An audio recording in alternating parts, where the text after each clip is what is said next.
So, here we are. If you're watching this, I'm going to assume you're either in bed, or at least heading there, maybe with the lights dimmed or off entirely, and you've decided to spend however long this video lasts, drifting through the philosophy of Ice King from Adventure Time. And I think that's a completely reasonable decision. I'd make the same one. I've been thinking about this character for a very long time, not in a way where I wrote anything down or drew any diagrams or had any particular plan, more in the way where you revisit a show you loved as a kid and suddenly something in it catches you completely off guard and you realize the thing you thought was a funny cartoon about a weird old man who kidnapped princesses was actually about something quite a lot sadder and more interesting than that. And then you find yourself at 1 a.m. with your phone just sort of staring at the ceiling, thinking about identity and loss and what it means to love someone across a distance that might be impossible to cross. That's kind of where this video came from. Ice King, for anyone who needs a quick reminder, is the recurring antagonist of Adventure Time, at least in the early seasons. He rules the Ice Kingdom. He has white hair and a very long white beard and blue skin, and he's obsessed with kidnapping princesses, which he does regularly and incompetently. He's played mostly for laughs. He's annoying and pathetic in roughly equal measure, and Finn and Jake have to deal with him roughly once an episode, and he never really wins anything, and he clearly doesn't quite understand why no one wants to be around him. And then the show, slowly, carefully, over several seasons, pulls back the curtain, and what's behind that curtain is something I genuinely wasn't expecting when I first watched it. What I want to do tonight is just sit with that character, not rush through it, not do a top 10 list, not try to argue a thesis or convince you of anything. I just want to talk through everything his story touches, which turns out to be quite a lot. Identity and what makes you who you are. Memory and what happens when it goes. Loneliness and the strange desperate shapes it takes when it goes on long enough. Love that persists across time, even when it doesn't quite make sense to. Grief, endurance, what recovery actually looks like when the thing you were recovering from lasted 1,000 years. There's a philosopher named John Locke who had a theory about personal identity being rooted in memory, and we'll come back to that briefly because it's actually quite useful for thinking about this character. There's also an episode of Adventure Time set 65 million years ago during the age of the dinosaurs that tells you everything you need to know about why the crown does what it does. And there's a Cartoon Network episode that a novelist once said made him think of his father dying of Alzheimer's, which is not what you expect from a show aimed primarily at children. We'll get to all of it. This video is going to be long. That's the whole point. If you fall asleep somewhere in the middle, that's fine, genuinely. That's kind of what it's there for. There's no climax you'll be missing. There's no big reveal at the end that I've been building to. It's more like a long, slow walk through something I find genuinely fascinating, and you're welcome to drift in and out of it as you please. If this kind of thing sounds good to you, long-form philosophy and character analysis for drifting off to, subscribing would actually help quite a bit. It costs nothing, and it's how the algorithm figures out this content is worth recommending to people who might like it. So if you're inclined, there it is. Right, let's start at the beginning. And the beginning, for Ice King, is a person you've probably never thought that much about, even if you've watched the show many times. His name was Simon Petrikov, and before any of this happened, he was perfectly ordinary. A few quick notes before we properly get into it. I'm going to mention some specific episodes as we go, because a lot of what I want to talk about is rooted in particular moments the show gives us. The main ones are Holly Jolly Secrets Parts 1 and 2 from Season 3, I Remember You from Season 4, an episode in Season 6 called Evergreen, and the Fionna and Cake spin-off series that came out in 2023. You don't need to have seen any of them to follow this. I'll give you what you need. But if you have, hopefully it'll add a layer or two. Also, this isn't a plot summary. I'm going to assume that if you're watching a 2-hour video about the philosophy of Ice King, you probably know at least the outlines of the show. If something's unfamiliar, it'll get explained as we go. But the goal isn't to recap Adventure Time. It's to think about what Simon's story is actually doing, and why it matters more than you might expect from something that airs on a Cartoon Network on afternoons. Right, Simon Petrikov, perfectly ordinary. Let's go. One more thing before we do, actually. If you're not familiar with Adventure Time at all and you've landed here somehow, I should say a word about what it is. Adventure Time ran on Cartoon Network from 2010 to 2018. It was created by Pendleton Ward and follows Finn the human, a boy who is, for most of the show's run, the last known human alive, and his best friend Jake the dog, who can stretch and grow and change shape. They live in the Land of Ooo, which is a post-apocalyptic world that has been transformed by whatever catastrophe the Mushroom War was, and which is now full of magic and candy kingdoms and bizarre creatures and the particular warm weirdness that defines the show's aesthetic. It started as a fairly simple adventure comedy. It became, gradually and then all at once, something much larger and more philosophically interesting. The later seasons deal with death, grief, identity, the nature of evil, the weight of history, and what it means to grow up. It's a children's show that a lot of adults love very much, and some of the reason for that is Simon Petrikov, right? Now we're going. Simon Petrikov was an antiquarian. I love that word, honestly. An antiquarian is someone who studies and collects ancient artifacts, someone who is devoted, professionally and personally, to the knowledge of old things, to the idea that objects carry history in them, that if you understand what something was, you understand something about the world that made it. It's a very specific kind of nerdiness, the kind that lives in the overlap between scholarship and genuine obsession, and it paints an immediate picture of who Simon was as a person. He was the sort of person who probably got unreasonably excited in antique shops, who could tell you the cultural significance of a ceramic fragment from 500 years ago in a way that made you feel like you should be more interested in ceramic fragments from 500 years ago, who had very strong opinions about museum curation and possibly too many books. You know the type. Warm, thoughtful, maybe a bit professorial, the kind of person who talks too much at dinner, but in a way that's actually quite charming. He had a fiancée named Betty, Grof, and this is where the story becomes immediately, quietly devastating, because the show tells you almost nothing about Betty in those early episodes, and what it does tell you is enough to make the whole arc hurt. What we know about Betty is this: she was brilliant. She was in his life deeply enough to be shown these artifacts he studied, brought home the strange finds of his work. She loved him. He called her his princess as a term of endearment, a nickname that sits in completely different light once you understand what it becomes. And she left him, suddenly and completely, after the first time he put the crown on. We'll come back to that detail, but hold on to the nickname. Simon found the crown sometime before the Mushroom War, the catastrophic event that defines the history of the Adventure Time universe, the apocalypse that reshaped the world into the strange, colourful, post-human landscape the show takes place in. He was doing what antiquarians do. He was following an artifact. He purchased it from an old dock worker in northern Scandinavia. That detail alone is very Adventure Time, not from a museum or an archaeological dig or some mystical vault. From a dock worker in Scandinavia on what was probably a fairly unremarkable afternoon. He brought it home to show Betty, put it on for a laugh, essentially, the way you would with any unusual old hat or ornate headpiece. Look at this thing. That kind of energy. And then, according to his own account recorded in those VHS tapes that show up in Season 3, things started happening. Visions. He fought with them, shouted at them, started to understand they were coming from the crown itself, not from him, and then he took it off, and he was standing in front of Betty, and she was looking at him with contempt, and he had no memory of what had just happened, what he'd said or done in those lost minutes. He never found out, and he never saw Betty again. There's something particular about that detail, not knowing what you did, only knowing it was enough to lose someone, that I keep coming back to. Because Simon, in the tapes, doesn't present it as something someone did to him. He presents it as something he did. He says, "What had I said? What had I done?" Not, "What had the crown done?" He takes the responsibility even without the memory. That tells you a lot about who Simon Petrikov was.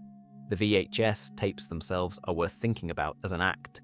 He recorded them over what appears to be a series of months, maybe longer, documenting his own deterioration. The final version of the tapes that Finn and Jake find in Season 3, in the episode Holly Jolly Secrets Part 2, shows several entries across different points in his decline. The Simon in the earliest entry is clearly himself, lucid, articulate, frightened, apologetic. He explains who he is, he explains the crown, he explains what it's doing to him with a kind of clinical precision that suggests someone who is still enough himself to observe what's happening even as it happens. And then subsequent entries show the changes. His skin is turning blue, his body temperature is dropping. He notes the exact temperature with a scientist's habit, 30 degrees Celsius, which is unusually low, even if not yet lethal. He can see visions even without the crown now. He says, "I know my mind is changing, but I'm already too far gone to know what to do." That sentence. I'm already too far gone to know what to do. There's a kind of awful lucidity in it. He can still see the edges of what he's losing. He just can't stop it. What's remarkable about the tapes isn't just what they contain, it's that he made them at all. Recording yourself, documenting who you were, sending a message forward in time to a self who might not remember. That's a profoundly human act. It's an act of resistance, not effective resistance, the Crown won in the end, but an act of choosing to leave a record rather than simply disappearing quietly. There's something genuinely moving about that if you let it sit for a moment. The word antiquarian keeps pulling at me in this context. He was someone devoted to the study of old things, to the preservation of history, to the belief that you could learn about the present by understanding what came before. And when he felt himself fading, the first thing he did was try to preserve himself, try to leave behind a record of who he was. The way his artifacts carried information about their age and origin. He tried to make himself an artifact, just in case. It didn't work in the way he hoped. Finn and Jake watch the tapes and feel sad, and the Ice King watches the tapes right alongside them, and is mostly just embarrassed that he used to wear glasses. By the time the tapes arrive in anyone's hands, the person who made them is genuinely gone, and the blue man standing in the room doesn't recognize the brown-haired human on the screen as himself. But the tapes existed. He made them. He tried to leave something behind. That matters, I think. There's a secondary detail about Simon's life before the Crown that the show plants and mostly doesn't draw attention to, which is that he was a genuinely accomplished person in his field. We see in a newspaper clipping that appears in I Remember You that Simon had found a legendary artifact called the Enchiridion before the Mushroom War. He's photographed with it. He was, in other words, someone with a professional reputation, someone who had done significant work and been recognized for it. A person with a place in the world, a sense of vocation, an identity built around intellectual contribution. All of that gets stripped away. The Crown doesn't care about any of it. The Enchiridion, the academic work, the reputation, none of it survived the transformation in any accessible way. Ice King doesn't know he once found the Enchiridion. He doesn't know what an antiquarian is. He's left with the ice powers and the confusion and the penguins, and the rest is simply gone. I mention this not to pile on the tragedy, but because it adds a specific texture to the loss. Simon didn't just lose his relationships and his sanity, he lost his sense of purpose and professional identity, the way he understood himself as someone who did something that mattered. That's a particular kind of loss that people who've experienced career-ending illness or injury sometimes describe. The way the self that existed in relation to work disappears along with the work itself, and what's left is a person without that particular scaffolding. Ice King has no scaffolding of that kind. He's a king with no kingdom that matters, a man with no memory of his vocation, moving through the world with enormous power and no clear sense of what the power is for. Simon, in the tapes, still has the scaffolding.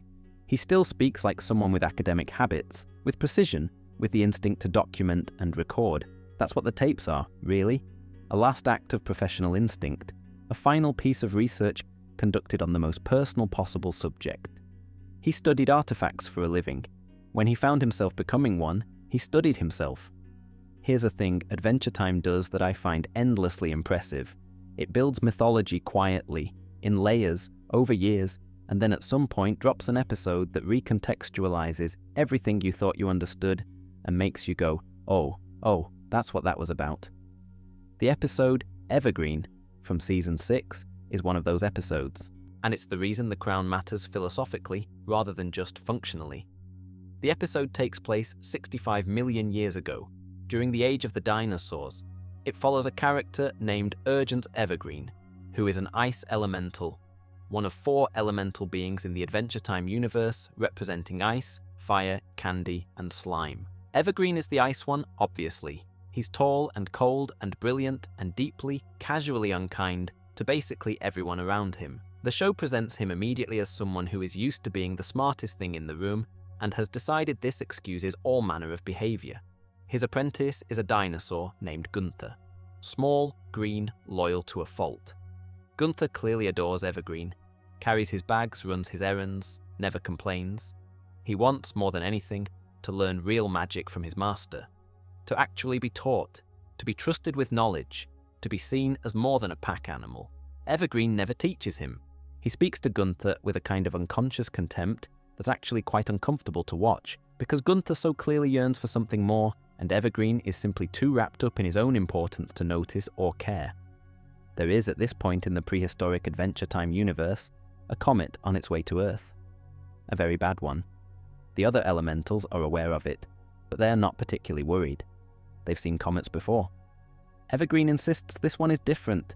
This one will actually kill them, and he has a plan. Forge a crown imbued with enough magical power to grant the wearer's deepest wish, and use it to wish the comet destroyed. The other elementals think this is a terrible idea, mainly on the grounds that wish-granting magic of that magnitude tends to corrupt whoever uses it. They decline to help. Evergreen fights them, freezes them, and goes off with Gunther to build the crown anyway, because he is, as established, the sort of person who does things like that. The crown is eventually completed. It's meant to be worn by Evergreen, whose deepest wish is to stop the comet. The logic? The crown grants the wearer's deepest wish. Evergreen wears it. Comet stopped. Sorted, except that at the critical moment, Evergreen can't wear it himself. Something goes wrong, the details are a bit hazy, and Gunther has to wear it instead. And this is where the tragedy arrives with full force, because the crown reacts to Gunther's deepest wish, which isn't to stop the comet. Gunther doesn't particularly care about the comet. What Gunther wants, more than anything, after a lifetime of carrying bags and being ignored and never being properly taught anything, is to be like Evergreen, so the crown grants that. Gunther transforms. He turns pale blue and grows a beard and begins shouting, "Gunther, no!"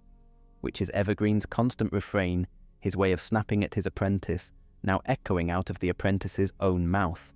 Gunther becomes a small, raving copy of Evergreen, driven immediately insane by the transformation, and Evergreen stands there and tries to tell Gunther to use the magic to stop the comet. And here is the moment that makes the whole thing devastating. Evergreen starts to explain the counterspell that would let Gunther override the crown's transformation, and he stops. He stops because he realizes he never actually taught Gunther any magic. Not once. Gunther couldn't use the counterspell even if he understood it. There is nothing there to appeal to. The comet hits. Everyone dies, including Evergreen and Gunther. The crown survives. And from that moment on, the crown's magic is permanently set to Gunther's wish. Whoever is the first to put it on will be transformed in the same way Gunther was, shaped into a copy of whoever they most want to be, or most want to please, or most see as a model for existence, and then driven slowly mad by it, shouting, "Gunther, no," into the faces of their assistants or companions or pets. This is why Ice King calls all of his penguins Gunther. He doesn't know why. He's never known why. The crown encoded it. Every wearer echoes that original terrible moment in which a neglected apprentice's wish became the template for everyone who came after. Simon Petrikov picked up a crown in Scandinavia that had been sitting there for 65 million years, carrying the residue of a relationship between a cold genius and the assistant he failed, and when he put it on, he walked straight into that. There's a philosophical concept here that I find quite beautiful in a dark sort of way, which is the idea that trauma has a reach across time, that something which happened once, in a specific moment between specific people, can echo forward across millions of years and reshape the lives of people who have absolutely no connection to the original event. Simon had nothing to do with Evergreen and Gunther. He was just an antiquarian who found something old. But the crown didn't care about that. The crown carried what it carried.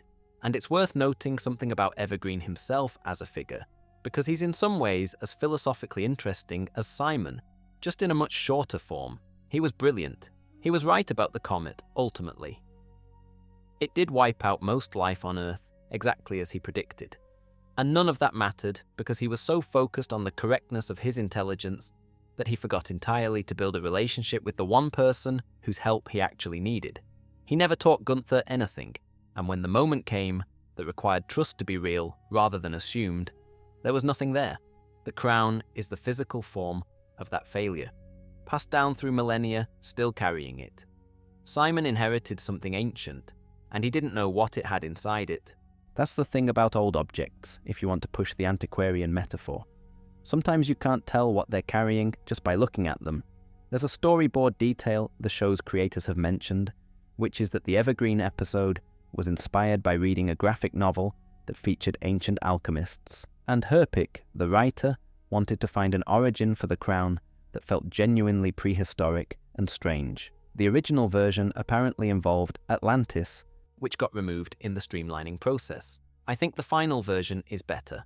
The dinosaur apprentice and the elemental wizard feel right in a way that Atlantis might not have. There's something about the sheer scale of the time involved that suits the show's cosmology perfectly. One of the things I find quietly fascinating about the Evergreen episode is the reveal at the very end. Ice King wakes up from what he thinks is a dream. He's been having the vision of these prehistoric events while he sleeps, the crown apparently feeding him the memory of its own origin. And he wakes up and jumps around on his bed and shouts into the darkness, and his penguins look at him, and then the camera cuts to outer space where another comet is already on its way. The joke is that he doesn't know he just had an important vision. He thinks it was a weird dream. He goes back to jumping on the bed, and hanging in the sky, entirely unknown to him, is evidence that the cycle might be starting again. The show is doing something clever there about how much history gets lost. The crown contains millions of years of context that Ice King has zero access to. He's living in a present that is the direct consequence of that prehistoric moment. He's shaped by it entirely, and he has no idea. He shouts Gunther, no, in his sleep because that's what the crown put in him. He names his penguins Gunter because that's what the crown told him to do. He has no idea that those habits are echoes of a dinosaur's dying wish. We are all, in some version of this, living with the consequences of things that happened long before us, shaped by histories we don't know, carrying inheritances we didn't choose.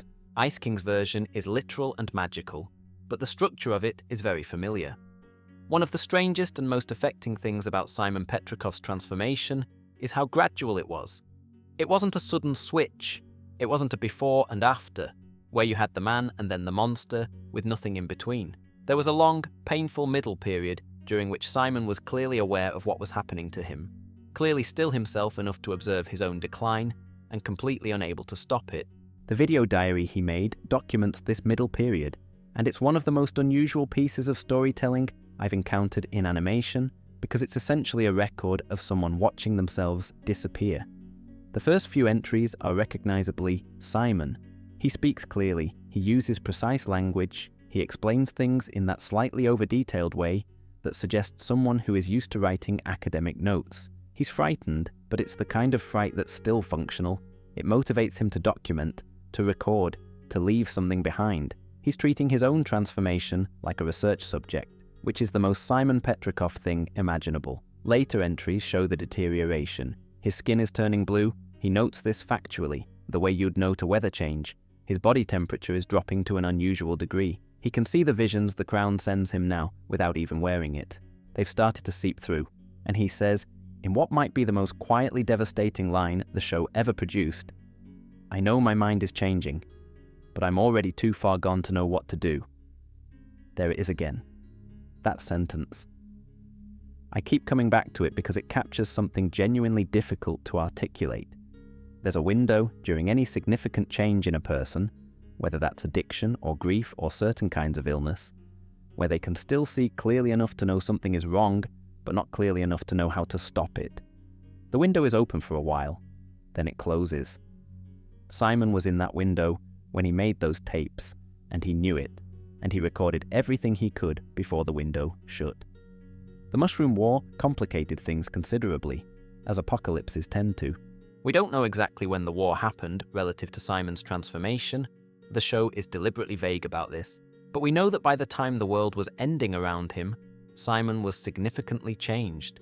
Not yet fully Ice King. Not yet beyond recovery maybe, but clearly not himself either. The crown, though, had one useful feature alongside its devastating main feature. It kept him alive. In a world of radiation and chaos, and whatever magic-infused catastrophe the Mushroom War unleashed on the world, the crown's power protected him, kept his body temperature stable in a supernaturally cold way, gave him powers that meant physical threats couldn't touch him the same way they could touch ordinary people. So every time Simon used the crown to survive, every time he called on its power to get through another day in the ruins of everything, he lost a little more of himself. The paradox of this is genuinely awful when you sit with it. He needed the crown to survive, and the crown needed him to keep using it in order to complete his transformation. They were in a kind of terrible symbiosis. He couldn't get rid of it, because without it, he'd die, and he couldn't keep it, because with it, he was slowly ceasing to be anyone worth keeping alive. The crown was the answer to his physical survival that created the problem of his psychological destruction. There's a version of this story where Simon, early on, makes the rational decision to take the crown off and leave it somewhere, and accept whatever came next without it. And maybe that person would have died in the Mushroom War, like most humans did. Maybe he would have found another way. But I suspect, and the show seems to agree, that the window for that choice closed faster than Simon realized. Each time he put it on, even briefly, even for survival, the addiction deepened. The dependency grew. He needed it more, could leave it less, lost more of himself each time. By the time he met Marceline, things had progressed quite far. He was significantly transformed. Blue skin, white beard, the beginning of the erratic behavior that would eventually define Ice King entirely. But he was still Simon enough to recognize a small child alone in the ruins of the world and decide to stay with her. To be, in his fractured way, a father figure. That decision, made by someone who was already more than halfway gone, is worth pausing on. There's a thing some people do when they know they're changing in ways they can't stop, when they're aware that the best of themselves is diminishing. They try to do one more good thing before it's too late, to make sure there's at least that. Simon, in staying with Marceline, in protecting her, in being present for her during what must have been an incomprehensibly frightening time for both of them. Simon was doing something like that. He was using whatever was left to do something that mattered, and he managed it for a while. He took care of her. He made her a stuffed toy, a little plush she named Hambo that she kept for years and years. He sang to her. He told her stories. He existed, in his diminished and increasingly strange way, as a consistent presence in her life. Then he left. When he was scared enough of what he was becoming to think that staying would hurt her more than leaving, he went, and then he was Ice King. Fully, completely, irreversibly. Simon Petrikov, sealed behind 1,000 years of ice and madness. The crown's transformation complete. The window had been open, and then it closed. Something the show does quietly, without making a production of it, is establish that the physical transformation was only one part of what happened to Simon. The blue skin and the white hair and the elongated nose, those are the visible markers of what the crown did, but the subtler changes were the ones to his reasoning, his emotional regulation, his sense of cause and effect. Ice King, when we meet him in the show's present day, doesn't appear to understand why his actions are problematic. He kidnaps princesses and seems genuinely confused when this doesn't result in companionship. He shows up uninvited and is puzzled when people are annoyed rather than pleased.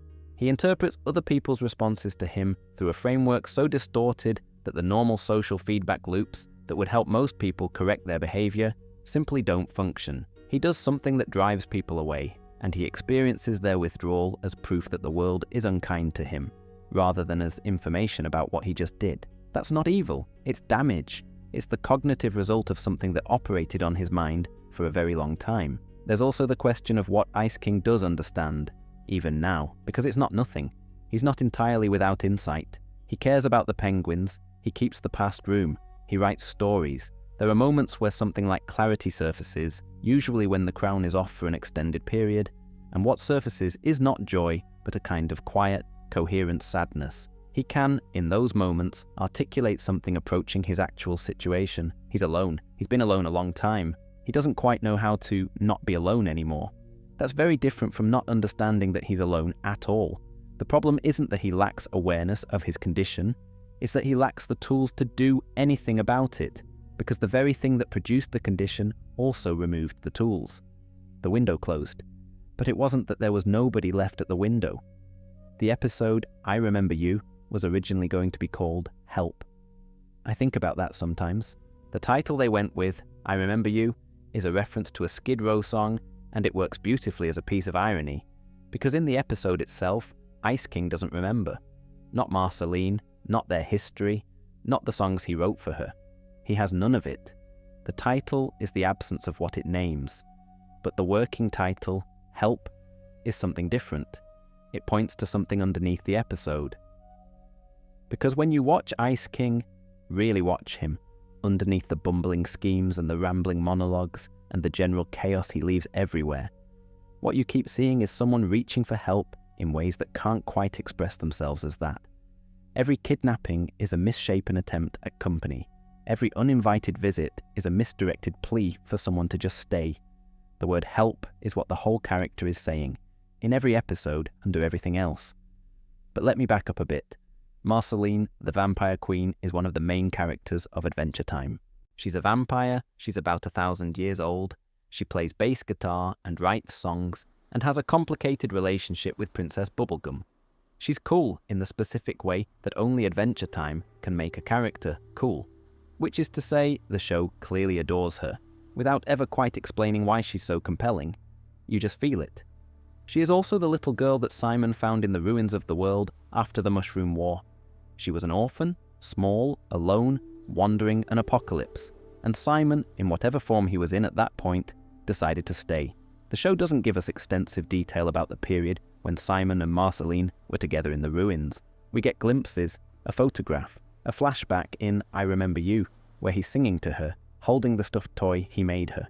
He's recognizably Simon in those images. If you know what Simon looks like, the olive skin, the dark hair, just the barest beginning of what would eventually become the transformation. He's still there, but you can see it coming. What he gave her in that period was consistency. He showed up, he was present.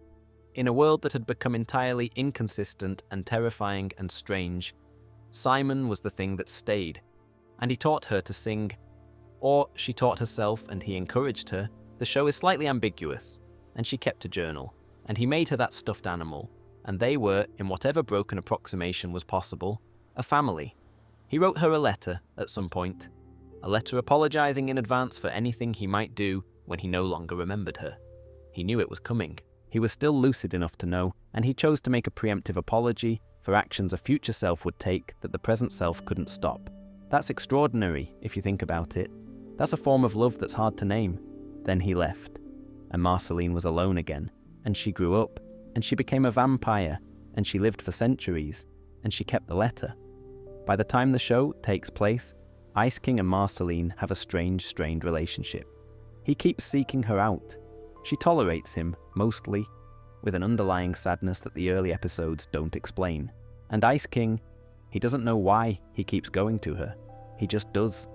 Something in him, beneath the crown's influence, keeps pulling him toward her without his conscious awareness. In I Remember You, Marceline brings him a letter. It's written in his handwriting, Simon's handwriting, which Ice King doesn't recognize as his own, and it contains song lyrics he wrote for her. She'd kept them in a songbook. She wants to understand why he wrote them, what they meant, whether any of it is still in there somewhere. So she brings him his own words and asks if they ring any bells. They don't. He listens to what she sings, and he's clearly moved by it, in the vague, distant way that he's moved by things he can't quite reach. He calls her Gunter at one point by mistake. He's trying, in his broken way, to connect. The song they perform together is one of the most emotionally affecting pieces of music the show ever produced. It's constructed from his original lyrics, which are addressed to her, which tell her that even as he forgets her, some part of him will be reaching for her, which promise her that the man who loves her will try to hold on. And she sings them back to him, and he doesn't understand why he's crying. That's the moment. If you've seen it, you know the moment. If you haven't, I'd say go watch it, though obviously maybe not right now. A novelist named Lev Grossman talked about I Remember You on NPR in 2013. He said something like, "My dad has been going through having Alzheimer's, and he's forgotten so much about who he used to be, and I look at him and I think this cartoon is about my father dying." Not a small thing for a Cartoon Network show to carry. The Ice King and Alzheimer's connection is one the show doesn't make explicit. It's a fantasy narrative about a magic crown, not a medical drama. But the parallels are there in a way that's hard to unsee once you see it. The memory loss that moves in one direction and doesn't reverse. The erosion of personality. The moments of apparent recognition that don't quite land, that flicker and vanish. The way people who loved the person before keep showing up and being met with a stranger who nonetheless keeps being drawn to them for reasons he can't explain. Mental Health America noted that I Remember You is a great way to help children understand what it's like to have a mental health condition and how empathy can help someone, which is accurate and also kind of undersells it.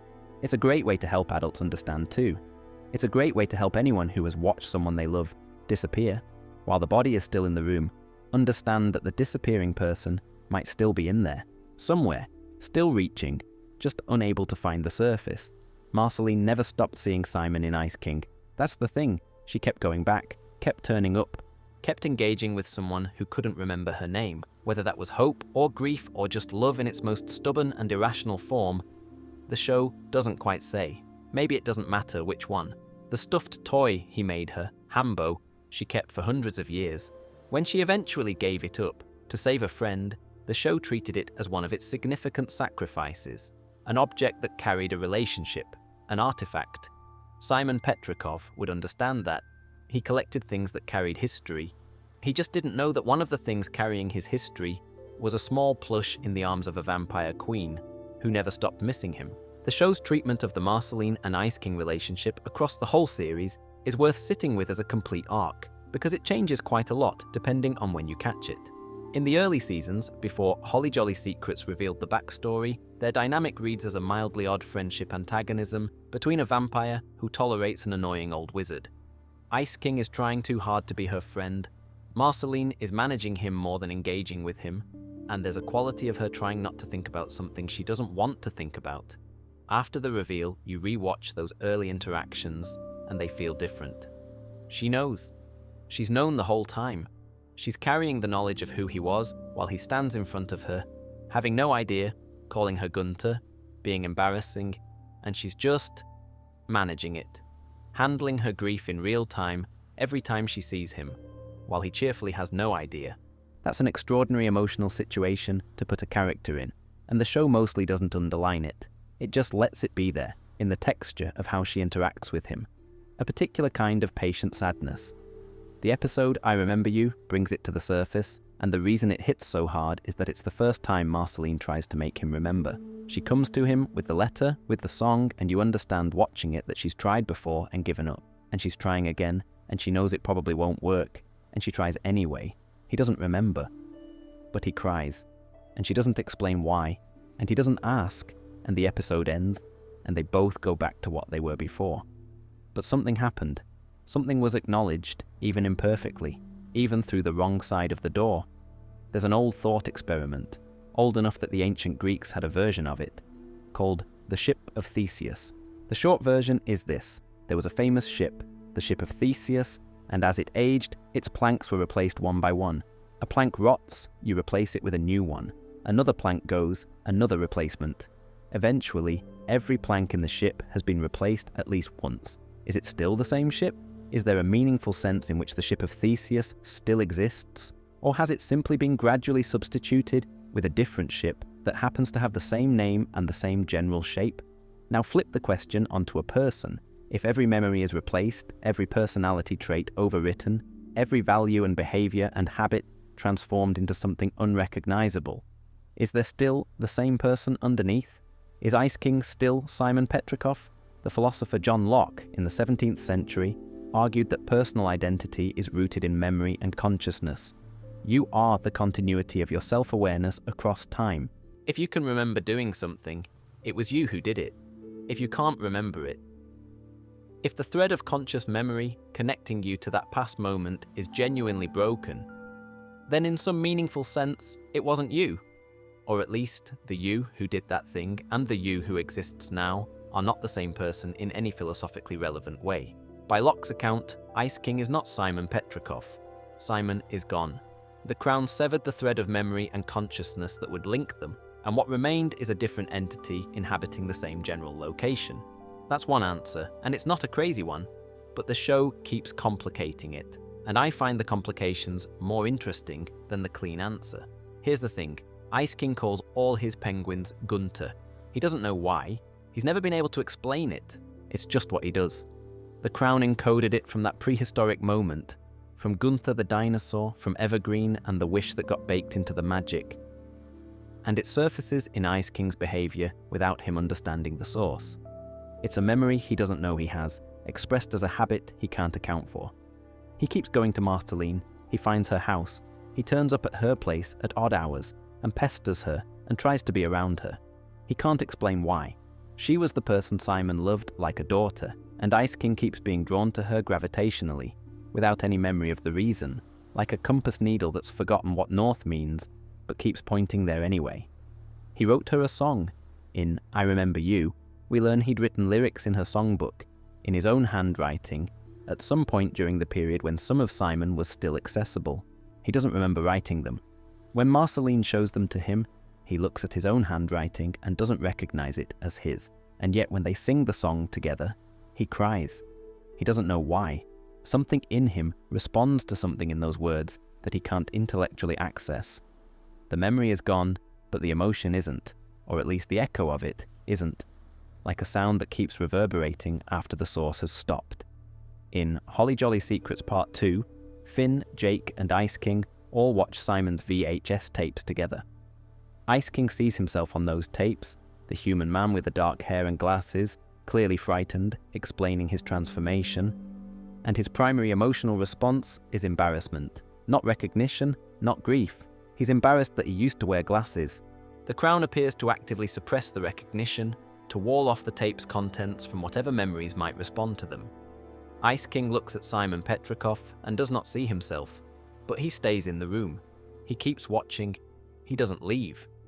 I think the show's actual position on the identity question is something like, it depends what you think identity requires. If you think identity requires continuous conscious memory, Locke's version, then Simon is gone. Ice King is not him.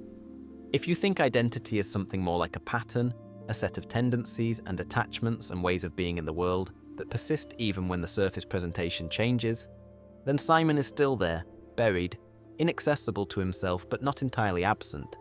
He keeps doing Simon things. He keeps being pulled towards Simon's people. There's also a third option the show seems to take seriously, which is, maybe the identity question isn't the most important one. Maybe what matters isn't whether Ice King is the same entity as Simon, in some philosophically precise sense, but whether the people who loved Simon can find a way to love Ice King too. Whether the relationship can persist even when the memory can't. Marceline does. She keeps showing up. And there's an interesting wrinkle with the name itself, Petrikov. It's rooted in a word meaning stone. His name already carried something about solidity, about ancient material, about things that persist through time without changing, and then he became something cold and ancient and persistent himself. I don't know if the creators intended that etymologically, or if it's just a happy accident. It feels like the kind of thing that might be either, in a show that pays so much attention to detail. Ice King is also, when he removes his crown for extended periods, noticeably more lucid.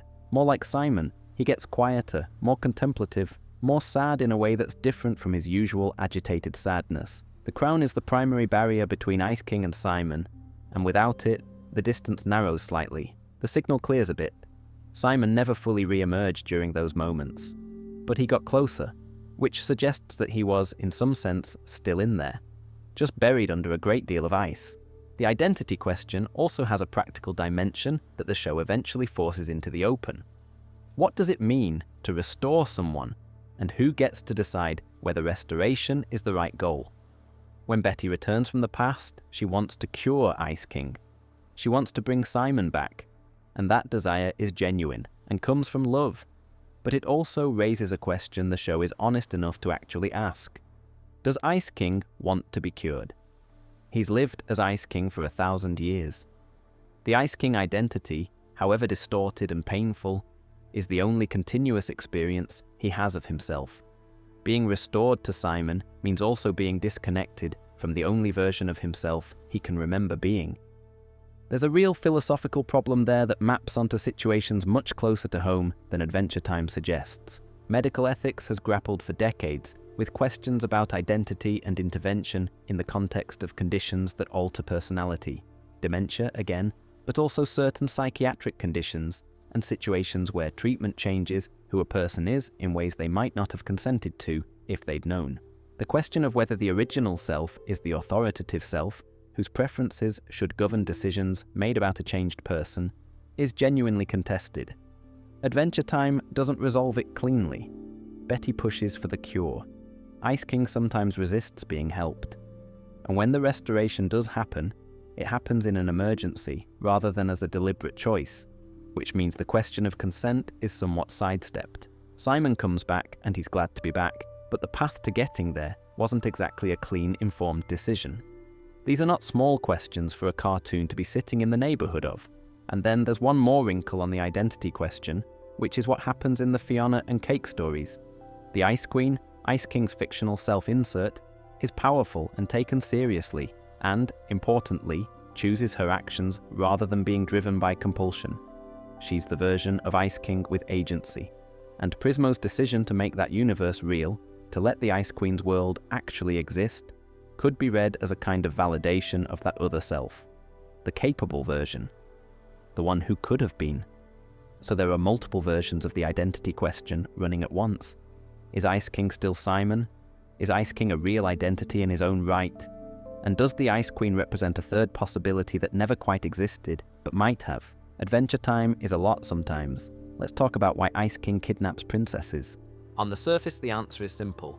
He's the bad guy, bad guys do villainous things, and in Adventure Time, this particular bad guy's villainous thing is kidnapping royalty. It's his bit, his antagonist behavior, the inciting incident of probably a third of all the early episodes. But once you understand even a little bit about Simon Petrikov, the whole thing becomes something else entirely. Simon called Betty my princess, not because she was royalty, just because she was his. His term of endearment for the person he loved, the person he lost before the transformation was complete, the person the crown's effects ultimately cost him, the first person the crown took from him. Ice King doesn't remember Betty. He doesn't remember her name, her face, their relationship, any of it. But the crown carries the shape of the loss, even when it's erased the content. There's a hole in Ice King that is exactly the shape of the word princess. And so he goes looking compulsively, repeatedly, without understanding why, for something that fills the hole. It's not really about the princesses at all. They're not even fully real to him as individuals. He wants to not be alone. He wants company. He wants the feeling, the ghost of a feeling he can't quite name or source, of having someone who is his princess. He wants what Simon had with Betty, stripped of all context and filtered through 1,000 years of madness into a crude, confused imitation. Which is very sad and also deeply frustrating for the princesses involved. The show doesn't really let Ice King off the hook for the kidnapping. It causes genuine distress. He's treated as a genuine problem.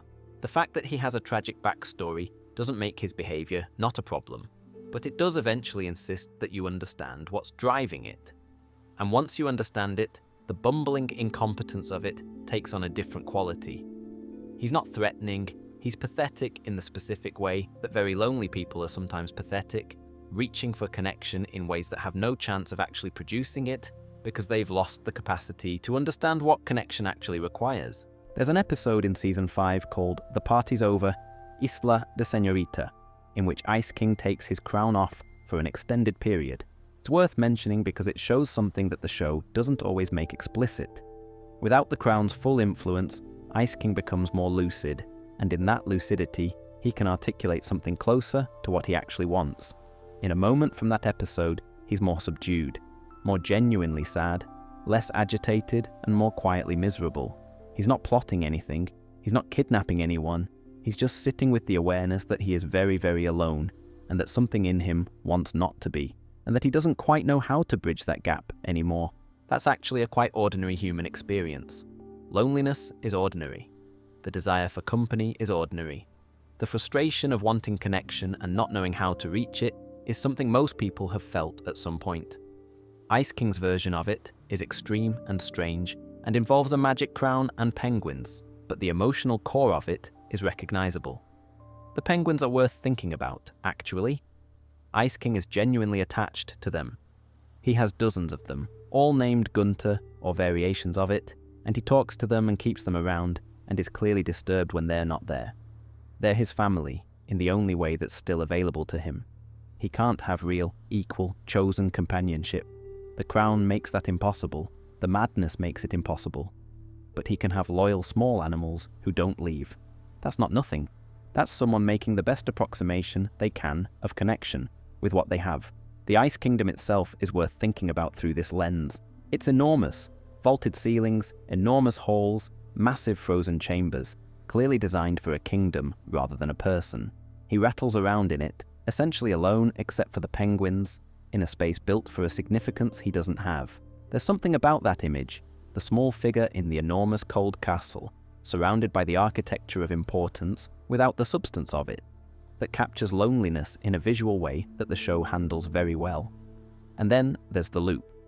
The thing about Ice King's loneliness is that his way of responding to it makes it worse. He tries to kidnap princesses, which makes people hostile to him, which increases his isolation, which increases the desperation of his attempts at connection, which makes him behave more erratically, which makes people more hostile. He's caught in a cycle where the very thing he's trying to address his loneliness with keeps producing more of it. That's recognizable too, in a human way. The more alone someone feels, the more likely they are to reach for connection in ways that feel wrong to the people they're reaching toward. It doesn't excuse the kidnapping, but it does explain the structure of it. Loneliness, plus the loss of normal social reasoning, plus 1,000 years of isolation, produces behavior that looks incomprehensible until you trace it back to something quite simple. He just wants someone to be with, and there's no one. There's a wrinkle in the loneliness story though, which is that Ice King genuinely does try to have friendships, not just romantic connections, and these attempts are usually played for comedy, but have something real underneath them. He wants Finn and Jake to be his friends. He asks them to hang out. He shows up with snacks sometimes. He's not exclusively oriented toward finding a princess. He's oriented toward finding anyone who will consistently be around him. Finn and Jake, for their part, move through a complicated arc with Ice King across the seasons. They start out as straightforward antagonists of his, which is appropriate given the kidnapping problem. But after Holly Jolly Secrets, things shift. They can't quite go back to seeing him as a clean villain. There are episodes in later seasons where they do hang out with him, awkwardly, because they know the backstory now and they're trying to figure out what that means for how to treat him.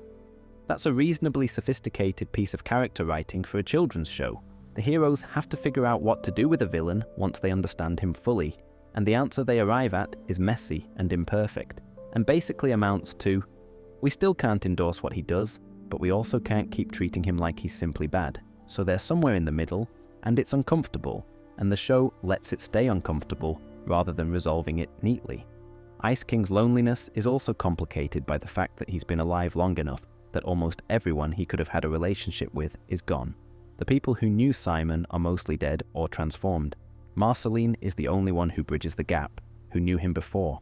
There's nobody else to say, I remember when you were Simon. There's nobody to maintain continuity with that earlier life. That kind of isolation, the kind that comes from outliving your world, is something the show takes seriously across multiple characters, but Ice King's version of it is the most extreme. He didn't just outlive people he knew, he outlived his own memory of them. He's alone in the present, and he can't even look backward to the relationships he had, because they're gone from him the same way the people themselves are gone. I want to talk about the Ice Kingdom as a place for a bit. Adventure Time in general has a very specific relationship between character and environment. The world of Ooo tends to externalize the interior lives of its inhabitants in a way that's more pronounced than most animated shows. The Candy Kingdom is sweet on the surface and anxious underneath, and so is Princess Bubblegum. The Nightosphere is chaotic and untethered, and so is Hunson Abadir. The lumpy space is dramatic and overwrought and slightly ridiculous, and so are its residents. The Ice Kingdom is cold and vast and beautiful and deeply, architecturally lonely. It's all blue-white light and frozen spires and enormous vaulted chambers. There are mountains of ice, elaborate frozen sculptures, ceilings that go up a very long way and nothing much under them. It's a place built for grandeur, for significance, for the exercise of power over an impressive domain, and the single inhabitant rattling around in it is a confused old man with a crooked nose and a very long beard who mostly just wants someone to have dinner with. The scale mismatch is part of the point, I think. The Ice Kingdom doesn't feel like a home, it feels like a stage set for a character who never quite arrived. Like rooms built for expectations that weren't met. Ice King has, somewhere in the castle, what might be called a past room. A storage space for objects and artifacts from earlier stages of his existence, things that meant something once, even if the meaning has been lost. He doesn't fully understand what's in there or why he keeps it. He just does. He accumulates. He archives. He keeps things without knowing what they're for. This is very antiquarian behavior. Simon Petrikov, collecting relics of history whose significance he no longer has access to. He has drums in there, a drum kit. The show establishes this and then mostly doesn't comment on it, which is the show's way of suggesting something without insisting on it. Before the Mushroom War, before the Crown, Simon presumably had a life that included the kind of ordinary cultural pleasures that include owning a drum kit. He played, he made music, he had leisure and enjoyment and the specific satisfaction of learning to do something physical and rhythmic. Ice King doesn't play them as far as the show suggests. They're just there, in the past room, with everything else. There's a frozen person somewhere in the castle. There are, in fact, frozen people scattered around the Ice Kingdom on a fairly regular basis. Ice King doesn't seem to notice them particularly. He freezes things sometimes as an extension of his power and then forgets about them. They become part of the landscape. This is genuinely disturbing if you think about it too hard, and the show doesn't ask you to think about it too hard, but it's there. There's something in that detail about what it looks like to have power without consciousness of consequence, to leave frozen things in your wake without registering them as anything other than background detail. And then there are the Fionna and Cake books. We'll come to these properly in the next section, but they're worth introducing here because they're physically present in the Ice Kingdom. Stacks of handwritten notebooks, stories that Ice King has been producing for years, about a world populated by gender-swapped versions of everyone he knows. He's writing fiction, compulsively, prolifically, in his frozen castle, with no audience except himself and the increasingly reluctant people he occasionally forces to sit through readings. Think about what it means to have someone who has lost nearly everything to creative output. He can't maintain relationships. He can't build things in the world in a meaningful way. His schemes go nowhere. His attempts at connection fail consistently. But he keeps writing. The creative impulse survives the destruction of almost everything else. And what he creates is revealing in ways he doesn't understand. The Ice Kingdom also has a kind of quiet coziness underneath the grandeur, in a strange way. There are the penguins, which are genuinely charming. There are moments of Ice King doing domestic things, cooking, reading, watching old tapes. There's a smallness to his actual daily life that contrasts with the scale of his home, and the contrast creates something that feels like a portrait of someone who has outlived the life they'd imagined for themselves. He's in a king's castle, living a small and private life, surrounded by cold he created and doesn't entirely control. The aesthetic of the Ice Kingdom, the pale blue light, and the particular quality of frozen silence is actually not an unpleasant visual space to spend time in. It's calm, it's quiet, it's cold in a way that feels still rather than harsh. There's something genuinely restful about the color palette, about the long horizontal lines of ice and the muted light, which might be part of why this feels like appropriate sleep content, now that I think about it.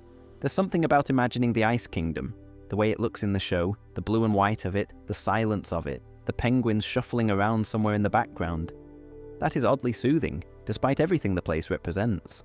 A big, cold, quiet castle, with one light on somewhere inside. The relationship between Ice King and his space is actually something that develops subtly across the series. In the early episodes, he treats the Ice Kingdom the way a pantomime villain treats his lair, a stage for schemes, a base of operations. But as the show deepens him, the kingdom starts to feel less like a throne room and more like a dwelling, which is a different thing entirely. A dwelling is where someone actually lives, where they accumulate the ordinary residue of daily existence, where the space starts to take on the shape of the person. And the Ice Kingdom does that. You can see it in the background details, the small touches, the snow globes and the odd personal artifacts, and the way his bedroom looks more cluttered and domestic than grand. Someone lives here. Someone has been living here for a very long time, making small nests of comfort inside a space that's too big for one person. There's also the question of what the kingdom looks like from the outside, from the perspective of the other residents of Ooo. The Ice Kingdom sits at the north end of the world, up in the mountains, cold and remote. It's not adjacent to the Candy Kingdom or the Fire Kingdom or any of the other inhabited places in the show's geography. It's off to the side, separated, which is both the literal geography of the Crown's domain and a very accurate spatial metaphor for Ice King's social situation. He's at the edge. He's always at the edge, not quite part of the world everyone else inhabits. And yet people keep going to visit him, or keep getting dragged there, and the castle keeps appearing in the show's rotation of locations, and over time it becomes familiar. Strangely, uncomfortably familiar. The way a place you've visited in a dream becomes familiar. You know the layout, you know what to expect, and the knowing doesn't make it less strange, but it does make it feel inhabited rather than simply cold. So Ice King writes fan fiction. He writes a lot of it. Stacks and stacks of handwritten notebooks filled with stories about Fionna the human and Cake the cat, who are essentially gender-swapped versions of Finn and Jake. The whole cast gets swapped. Prince Gumball instead of Princess Bubblegum, Marshall Lee instead of Marceline, and Ice King in these stories becomes the Ice Queen, a very different sort of ruler. The Fionna and Cake episodes in the original show are presented as Ice King's in-universe fan fiction, stories he writes and then inflicts on anyone he can pin down long enough to read them to. Finn and Jake sometimes, other characters at various points. He's very proud of them and doesn't entirely understand why no one is quite as enthusiastic about them as he is. But look at what the stories actually contain, and you start to see something. In the Fionna and Cake universe, the Ice Queen is not the bumbling, pathetic, ineffectual villain that Ice King is in the main show. She's genuinely threatening, she's powerful, she commands actual respect and fear. She does villainous things in a way that registers as villainous, rather than in the embarrassing, nothing quite working way that defines Ice King's actual existence. Ice King imagines himself, in his own fiction, as something more than he is. There's something quiet and aching about that. The gap between who Ice King is, confused, lonely, mostly harmless, consistently failing at everything, and who the Ice Queen is in his stories, formidable, taken seriously, actually scary. That gap is the shape of something he's lost and can't quite name. He can imagine what it would feel like to matter, to be feared or respected or treated as a genuine force in the world. He just can't get there from here. His romantic interest in the Fionna and Cake stories is Prince Gumball, who is of course the stand-in for Princess Bubblegum, the princess who most consistently and flatly rejects Ice King in the real world. In the fiction he writes, the relationship is possible. It isn't necessarily reciprocated. The stories are more nuanced than simple wish fulfillment. But the possibility is there, floating in a way it never is in his actual life. He's writing the world he wants into existence on the page because he can't build it anywhere else. There's a long tradition of this kind of thing, of course. Fanfiction specifically is interesting as a creative form because it's often very honest about what the writer wants, what they feel is missing, what version of the world they'd prefer. The transformative impulse, taking existing characters and reshaping their stories to explore different possibilities, can be a way of processing things the real world doesn't offer. It's not escapism exactly, it's more like dialogue, writing back to a world that hasn't given you what you need. Ice King doing this, compulsively, prolifically, alone in his castle, is both funny and genuinely touching, and the show holds both of those things simultaneously without flattening either. And then the Fionna and Cake spin-off series, which came out in 2023, reveals something that recontextualizes everything. The Fionna and Cake universe is real. It exists as an actual dimension, not as fiction. A character named Prismo, a wishmaster, sort of the universe's caretaker of impossible requests, created the Fionna and Cake dimension out of his own loneliness and hid it inside Ice King's mind, where it was powered by his latent magical energy. So when Ice King was writing Fionna and Cake stories, he wasn't exactly making them up from nothing.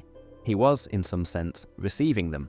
A whole universe, living inside his mind, fueling itself on his imagination and his magic, and expressing itself as what looked like creative output. There's something philosophically interesting about that, which the spin-off makes explicit. Where does imagination end and reality begin? When you create a world fully enough in your head, what is the ontological status of that world? Is it less real for being in someone's mind? The spin-off says no, clearly and deliberately. Fionna and Cake are real. Their dimension is real.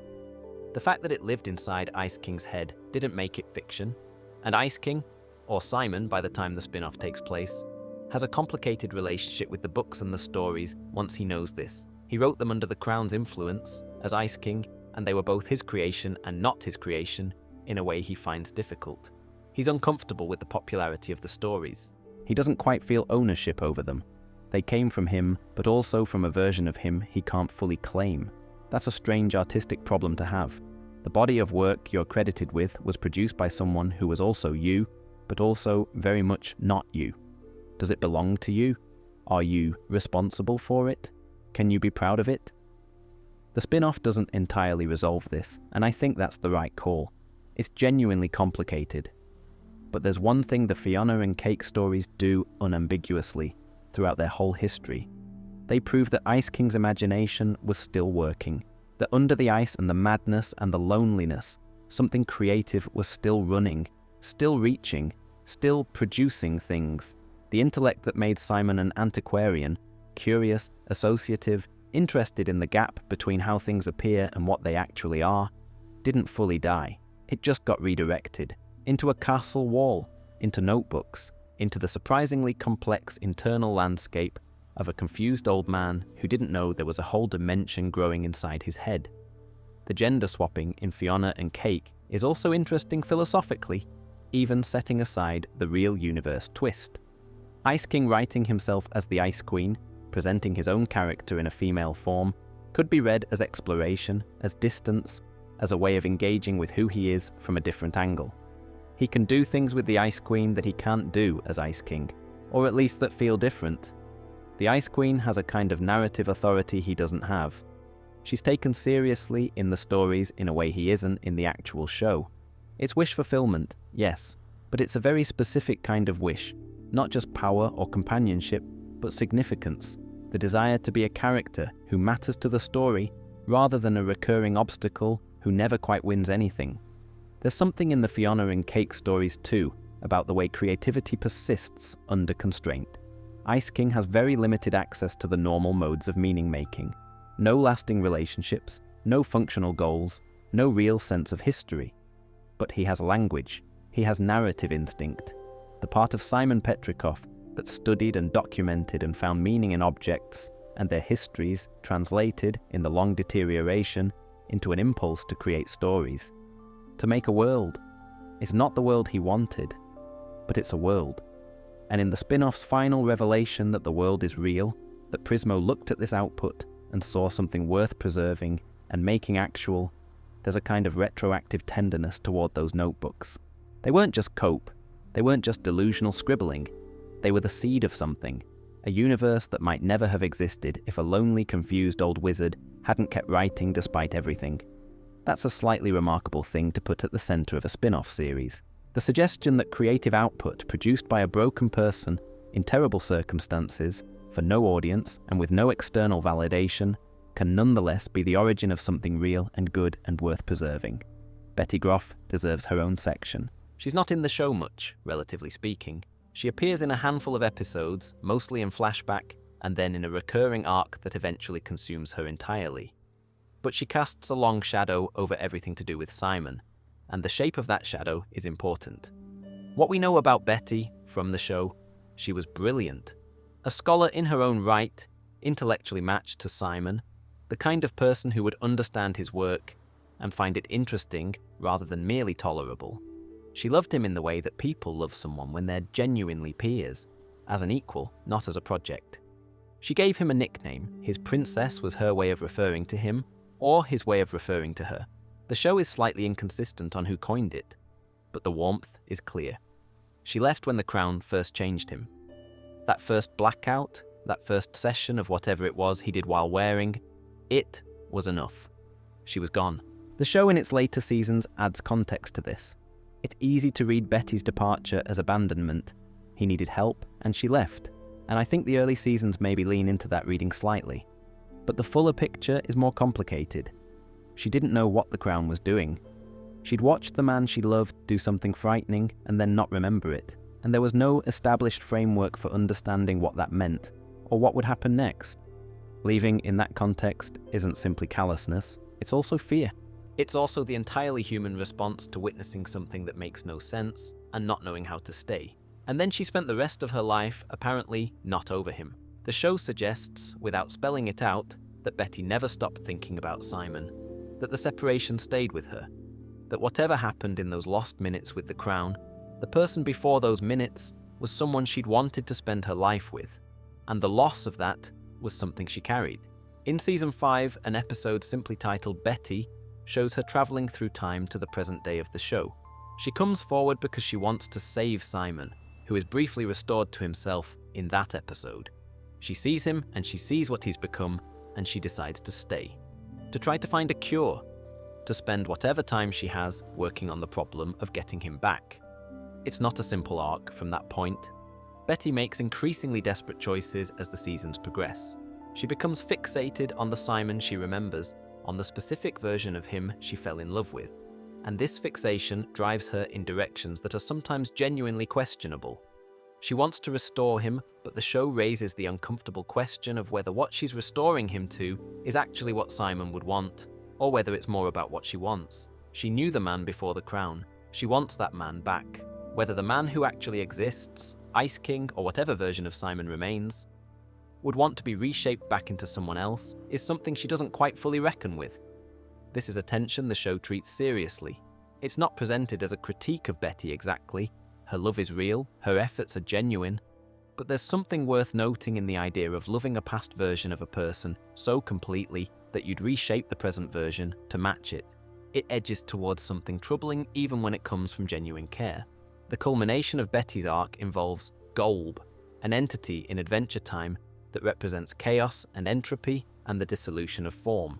In the finale of the main series, Come Along With Me, Betty merges with Golb as part of an act of protection and sacrifice. She goes into the chaos in order to save Simon, in order to ensure he gets to be himself again. And she doesn't come out as herself, she becomes part of Golb, merged into it, present in it, but not reachable. Depending on how you read the finale and its aftermath, Betty is both saved and lost. She's not gone, she persists in Golb in some form, but she's not accessible. Simon gets himself back, and in getting himself back, he loses her. And whether that's a fair trade is something the story doesn't quite resolve. Film critic Eric Cohn described their relationship as one that stretches across boundaries of space and time, and that's accurate in a very literal way. She time travels to reach him, she sacrifices herself across the boundary of order and chaos to save him. It's a love story that operates at a scale most love stories don't even gesture toward. The emotional center of their relationship, when you strip away all the magic and time travel, is actually quite simple. Two people who loved each other. Something came between them before they'd finished. They never got to have what they were building, and the whole vast supernatural edifice of their story is just the shape of that ordinary tragedy, inflated to mythological proportions. Simon gets his memories of Betty back when he's restored. He has her fully in his mind, who she was, what they had, all of it, and she's gone. She went into the chaos to bring him back, and he doesn't have a way to reach her. In the Fionna and Cake spin-off, 12 years after the finale of the main show, Simon's depression is centrally about this. He has himself. He doesn't have her. He keeps trying to find a way to reach her, and keeps failing, and the despair of it sits on him heavily. He's himself again, but himself again without Betty is not quite the same thing as being whole.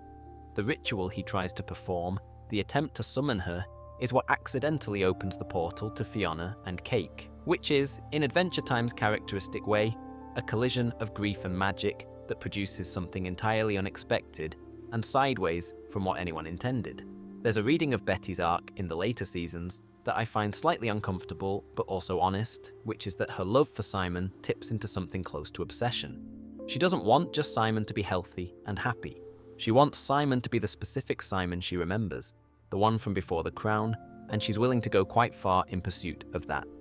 Some of her choices in the later Adventure Time seasons are choices a different person might not have made, and the show frames some of them as errors, as consequences of fixation rather than care. And this matters because it adds complexity to what might otherwise be a clean romantic tragedy. Betty isn't simply the faithful beloved who never stopped loving him. She's also someone who got so focused on a particular outcome, restoring Simon, that she lost some perspective on whether the path she was taking was actually good. Her love is real. Her methods become questionable. That's a very grown-up piece of characterization. The show doesn't cancel her love out by showing the obsession. It just says these things can coexist in the same person. You can love someone with the most genuine and long-standing love imaginable and still make choices driven by that love that aren't straightforwardly good, which, again, is more than you'd necessarily expect from an animated series aimed at teenagers. The specific detail that Betty ends up merged with Golb, the entity of pure chaos and entropy, is interesting given who she was. She was a scholar, an organized, intelligent, methodical person who studied ancient objects with the same kind of devotion Simon did. She ended up in chaos, order consumed by entropy as the price of love. That's a fairly dramatic symbolic trajectory. for a character who starts out as scientist fiancé in a flashback. One of the quieter, more unusual things Adventure Time does is show what comes after the restoration. Most stories, when they deal with the kind of arc Simon has, the curse, the transformation, the long captivity inside a changed self, treat the removal of the curse as the ending. The hero is freed, the prisoner is released, the person is restored. Credits roll. Everybody goes home feeling the appropriate amount of catharsis. Adventure Time does something more complicated. In Come Along With Me, the series finale of the main show, Ice King is caught in a conflict involving Golb, the chaos entity. He gets nearly digested by it, which is as bad as it sounds, and in the process, the crown's magic is disrupted severely enough that Simon re-emerges. Fully, consciously, himself for the first time in over 1,000 years. He looks around, he takes stock, he's in a changed world, surrounded by people he doesn't know, in a body that's been carrying a different person in it for a very long time. The people who love him are relieved and happy, and he's present. He's back. That part works. And then the show kept going. The Distant Lands specials ran, and then the Fionna and Cake spin-off arrived in 2023, and these follow Simon after the restoration, and they are quite clear-eyed about something the finale didn't have time to explore. Coming back is its own kind of hard. The Fionna and Cake spin-off opens in its second episode, titled simply Simon Petrikov, which is a statement of intent, with Simon in a state of genuine depression. He's living in the ruins of the Ice Kingdom, which used to be his home in a sense, and is now more like a crime scene of something he used to be. He has his memories back. He has his personality back. He has himself back. What he doesn't have: Betty, who is somewhere in Golb and unreachable. Any magic, since the crown is gone and he was never magical without it. Any clear sense of what he's supposed to do now. Any framework for being Simon Petrikov in a world that has moved on by roughly 1,000 years while he was away. He's 47 biologically, having been preserved at that age by the crown's influence. He looks like a middle-aged man. He's also, technically, over 1,000 years old, with a millennium of memories that he has to integrate into some kind of coherent picture of who he is and what his life has been. That's a lot of material to process. The episode is quite honest about what depression looks like in a person who has every reason to be grateful, and simply isn't right now. Simon knows he should probably be relieved. He is, in some ways, but relief and happiness aren't the same thing, and the absence of the thing you most wanted to recover doesn't fill itself with well-being just because you've recovered everything else. Betty is gone. That's what he keeps arriving at. He tries a ritual to summon her. He's done what appears to be quite a lot of research, quite a lot of work, trying to find a way through to wherever she is in Golb. It fails, or seems to fail. He sits with the failure. He's been sitting with this kind of failure for 12 years at this point, and then, from the back of his head, stumbles Cake the cat, which is the Adventure Time universe's way of saying, sometimes you're trying to find one thing, and the universe sends you something else entirely. The arc of the Fionna and Cake spin-off, for Simon, is about learning to inhabit a life that isn't the one he lost, and isn't the one the crown took from him. It's about finding out who Simon Petrikov is when he's no longer defined by either the antiquarian he was before, or the Ice King he was during. He has to build a new version of himself from the pieces available. This is, in its way, the most realistic part of his entire story, because this is what recovery actually looks like, when recovery is genuine and not just an ending. It doesn't return you to who you were. It doesn't erase what happened to you. It gives you yourself back in a form that has been changed by everything you went through, and you have to figure out what to do with that. The detail that the spin-off ends with Simon starting therapy is treated as genuinely hopeful, and I think it earns that. Not because therapy is a magic cure. The show, given its history with the crown, knows better than to pretend magic cures exist. But because therapy is the act of deciding to engage with who you are rather than running from it. It's a form of attention paid to the self. Simon Petrikov, the man who made VHS tapes of himself disappearing so that someone would know who he'd been. That man would understand the value of documentation, of paying attention, of keeping a record. There's also the question of the Fionna and Cake books and the Fionna and Cake universe, which Simon eventually has to reckon with in the spin-off. These things came from him, from Ice King, but they're also partly his and partly not. He's uncomfortable with them. He's uncomfortable with the fact that Ice King had a creative output that people valued, that the world the crown-addled version of him made has become something real and beloved. It sits strangely with him, and the show doesn't rush to make him comfortable with it. But by the end of the spin-off's first season, he moves toward something. Not resolution exactly, more like acceptance. The acknowledgement that his life has been what it's been, and that everything in it, the antiquarian, the crown, the transformation, the millennium of madness, the Fionna and Cake stories, the restoration, the therapy he's now in, is all Simon Petrikov. All of it. The whole complicated, ungainly, centuries-long mess of it. That's not a small thing to arrive at. There's a detail in the Fionna and Cake spin-off that I think is easy to miss but worth pausing on, which is that Simon in the present day is awkward with magic. The world of Ooo is a thoroughly magical world. It's full of wizards and enchanted objects and supernatural beings. And Simon is now a regular person with no powers in it. He used to have enormous power. He doesn't anymore. And navigating a world built partly around magic while being ordinary is its own kind of strange. In some episodes of the spin-off, he feels irrelevant. He's not the most capable person in the room anymore. He's not the most interesting thing happening. He's just a middle-aged man trying to figure out his life in a world that's moved on from him. And there's something almost deliberately mundane about the way the show presents his post-cure existence. The grocery shopping, the sad apartment, the attempts to reach Betty through rituals that don't quite work, as if to say, yes, being restored to yourself is good, and it's also just ordinary life, which is difficult in the way ordinary life is difficult. The Fionna and Cake spin-off also does something interesting with Simon's relationship to adventure. He's been on 1,000 years of involuntary adventures as Ice King, dragged into strange situations, doing strange things, being a strange person. Now that he's Simon again, he doesn't particularly want more adventures. He wants to be still. He wants routine. He wants something small and manageable and his. And instead, the universe immediately lands Fionna and Cake through the back of his head and throws him into a multiverse-spanning journey he didn't ask for. Because adventure time is adventure time, and nobody gets to just be still for very long. But the fact that he wanted stillness matters. It says something about what 1,000 years of chaos actually does to a person's appetite for more chaos. Sometimes the most radical thing you can want is just a quiet afternoon.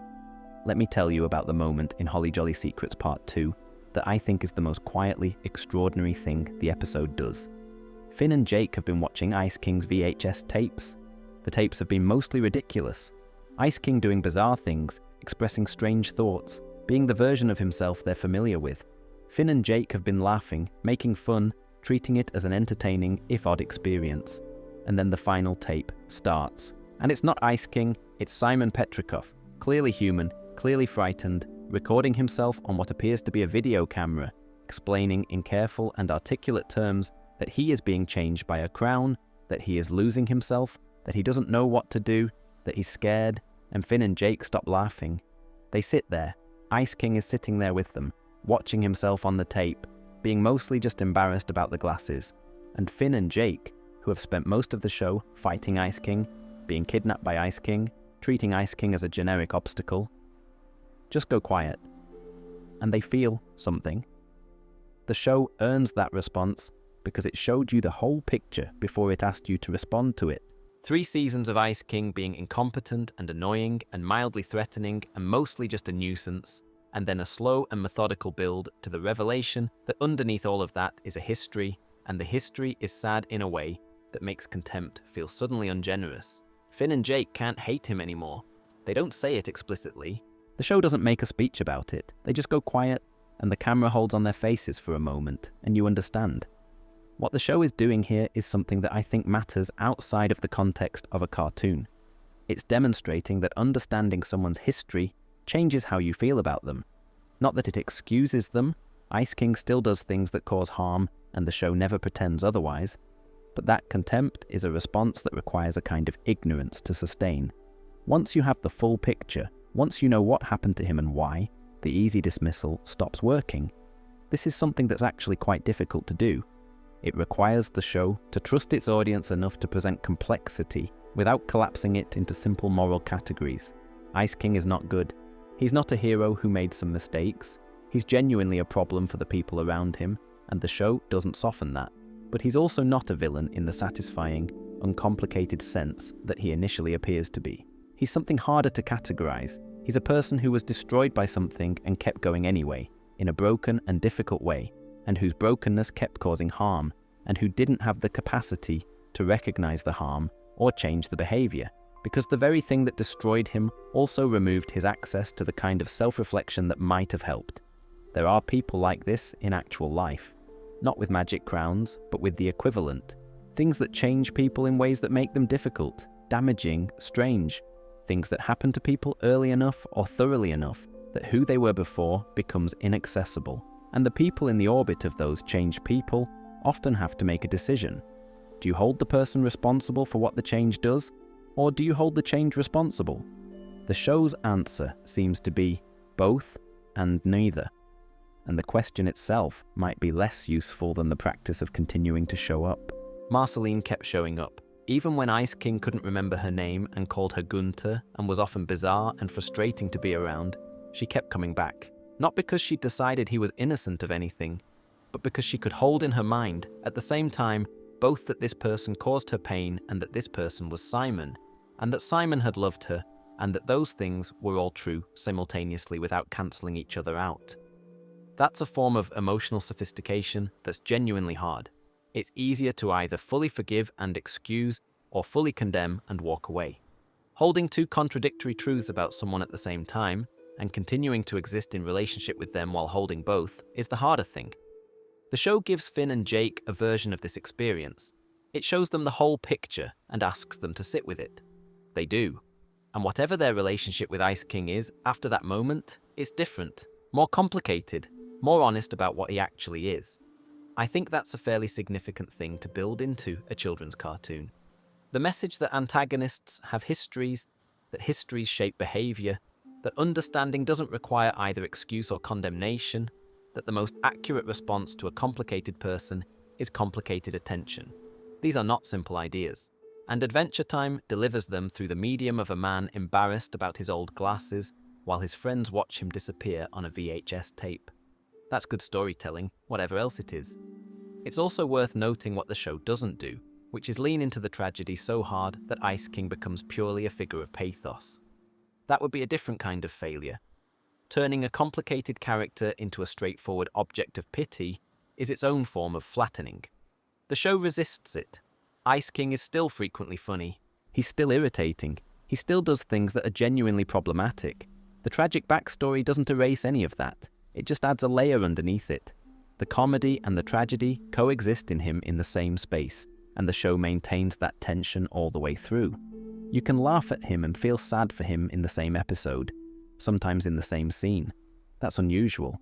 Most storytelling asks you to feel one thing at a time, about a character. Adventure Time asks you to feel complicated things about Ice King simultaneously, and trusts you to do it. This is part of why he works as a character, even for viewers who came to Adventure Time as adults, and didn't grow up with it. He's not calibrated for a single emotional response. He's calibrated for an honest one. There's also something worth saying about the show's treatment of Finn and Jake's evolving relationship with Ice King post-Revelation, because it models something that doesn't get modeled very often in adventure fiction. The heroes don't fix him. They don't save him. They don't even significantly change him. They just know more about him now, and they carry that knowledge, and occasionally it inflects how they treat him. With a bit more gentleness, a bit more patience, a bit less contempt, and that's it. There's no triumphant arc where understanding leads to transformation. There's just understanding, which is its own quieter and more realistic thing. Real compassion often looks like that. Not the dramatic gesture, but the ongoing small adjustment. The decision to be slightly more patient, slightly less dismissive with someone whose full story you now know. And honestly, for a show that could have played that as a redemption arc, as Ice King learning to be better, as the heroes heroically teaching him, the choice to leave it as just this quiet, small, ongoing adjustment feels right. It feels honest. People don't transform because someone understood them. They're just slightly less alone in their situation because of it. Which is something. The crown is a strange symbol to sit with. We've already covered what it does practically. It preserved Simon and dismantled him at the same time, a deal he never got the chance to refuse. But that saves and destroys duality is worth examining from a different angle, symbolically rather than just narratively. Addiction is the obvious parallel. and the show draws it without being heavy-handed. The more Simon used the crown, the more he needed it. The more he needed it, the more he used it. He couldn't put it down even when he could see what it was doing to him. Not because he was weak, but because the alternative, stopping, going without, facing what came next, was worse, or at least felt worse. The crown had made itself necessary, and the necessity made the cost more bearable to keep paying. But I think the crown also works as a symbol for a broader category of things than just addiction. It works for ideology, for grief that becomes identity, for any kind of consuming self-definition that starts as a response to something real and ends as the only way you know how to be. The crown, when Gunther first wore it, granted a wish that was basically, let me be defined entirely by my relationship to this one person I love. And that wish, crystallized into magic and passed forward through millennia, became the template for every subsequent wearer. There's something almost sweet about Gunther's original wish, actually. He just wanted to be like Evergreen. He wanted to matter to the person he admired most. That's not a malicious desire, it's a very ordinary, very human desire, expressed by a dinosaur apprentice in the distant prehistoric past. And the tragedy is that the crown didn't grant him that in any way that was useful. It didn't make Evergreen see him differently, it didn't earn him respect. It just made him look like Evergreen while losing his mind and failing to stop the comet. The wish was pure, and the magic was terrible, and the result was a disaster. That pattern recurs. The crown doesn't work the way you'd want it to. It gives you what you asked for in a form you'd never have asked for if you'd understood what you were asking. Simon wanted to survive, probably. The crown kept him alive, just not as himself. I keep coming back to this idea that the crown is in some ways a monument to a failure of care. Evergreen failed to care properly for Gunther, and Gunther's wish-turned-curse is the physical residue of that failure, propagated across time. Every person the crown touches is paying for Evergreen's neglect. Not because Evergreen intended harm, he was focused on the comet, he was trying to save the world, his intentions were in the right general direction, but because he was so focused on his own project that he failed to attend to the person right in front of him. There's something in that about the way harm propagates. The harm Evergreen caused wasn't deliberately malicious, it was the harm of inattention, of using someone as a tool for so long that you forget to also treat them as a person. And that inattention became an artifact, and the artifact got found by a man in Scandinavia, and here we are. The crown also demonstrates something about the difference between power and strength. Ice King is immensely powerful. He can manipulate weather, generate ice, survive things that would kill most beings. The crown gives him a great deal of physical capability, but he's not strong in the ways that matter for a good life. He's not emotionally coherent. He's not capable of genuine connection. He's not resilient in the face of ordinary social difficulty. He has power without the inner resources that would make the power useful. Simon had the opposite in some ways. He was an ordinary person with ordinary capabilities, but he had the kind of inner strength, the curiosity, the warmth, the capacity for love, the willingness to document his own disappearance rather than simply going quietly. That makes a life meaningful. The crown inverted that, took the inner and dissolved it, left the outer intact, which is its own kind of symbol for something. There's a question the show doesn't quite answer, which is what would have happened if Simon had found someone to help him earlier, if there had been someone who understood what the crown was doing and could have supported him through the resistance. The tapes suggest he was already fairly isolated when the transformation began. Betty was gone and the Mushroom War was approaching, and the world he'd inhabited was collapsing. There was nobody to help him hold on. Isolation and vulnerability tend to compound each other. You're more susceptible to the things that destroy you when you're alone, and the things that destroy you often also isolate you further, which increases your susceptibility. The crown found Simon when he was already losing everything around him. The world was ending. Betty was gone. His vocation, his routines, the ordinary fabric of his life, all of it was fraying. The crown didn't create a vulnerability, it found one. And in the gap between when Simon might have been helped and when the crown fully took hold, there's the shape of all the things that might have been, which is too large and too sad to sit with for very long, so perhaps we move on.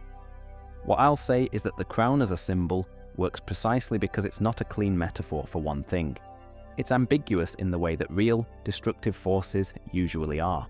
Not simply bad, not without value, not something that can be neatly categorized and set aside.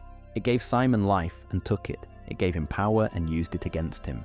It preserved something and destroyed something simultaneously. That kind of ambiguity resists easy moral summary, and I think that's exactly the point. Adventure Time has never been particularly interested in easy moral summary. There's also something worth saying about the crown's visual design, which is distinctive in a way that works symbolically as well as aesthetically. It's large and elaborate and jeweled and cold-looking, the kind of object that announces power and status immediately. A crown is already a symbol. It's one of the oldest human symbols for authority, for elevated status, for the right to rule. By making the central destructive artifact of Simon's story literally a crown, the show is doing something with that symbolism. Authority that destroys the person who holds it. Power that is also subjugation. The object that marks you as above others, simultaneously making you something other than what you were. These are not subtle ideas, but the crown as a visual and symbolic object carries them without the show having to spell them out. You see it on Ice King's head in every episode, and you're looking at all of that, even before you know the backstory. And then once you know the backstory, you see it differently. As a cage as much as a crown. As a thing he can't take off more than a thing he chose to wear. The crown stays on him not because he's chosen it, but because it's become necessary. The symbol of authority is also the symbol of dependence. It's a well-designed piece of storytelling, that choice. The crown that is also a trap. The power that is also a punishment. There's no particular reason Simon Petrikov kept going. By which I mean, there was no grand mission, no prophecy, no chosen one narrative that required his survival. The crown kept him physically alive, but the crown also took away most of the things that would have made a person want to be alive.